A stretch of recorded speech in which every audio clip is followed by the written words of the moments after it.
Without objection. Gentlelady is recognized. Thank you, Mr. Speaker. Thomas Currier and his family are my constituents, and they're suffering needlessly because Republicans are shamelessly blocking the extension of unemployment insurance. The Republicans argue that people like Thomas are lazy and would rather collect unemployment than work.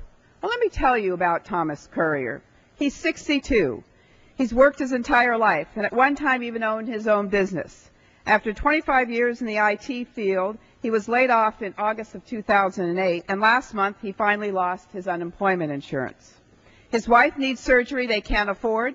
His daughter dropped out of college because they can't pay her tuition. Not only has Mr. Currier lost his income, but as a result of the GOP opposition, he's lost his dignity. I urge my Republican colleagues in the Senate to drop their indefensible opposition to extending unemployment insurance immediately, and with it, provide needed relief to millions of people like Thomas Currier. I yield back. For what purpose?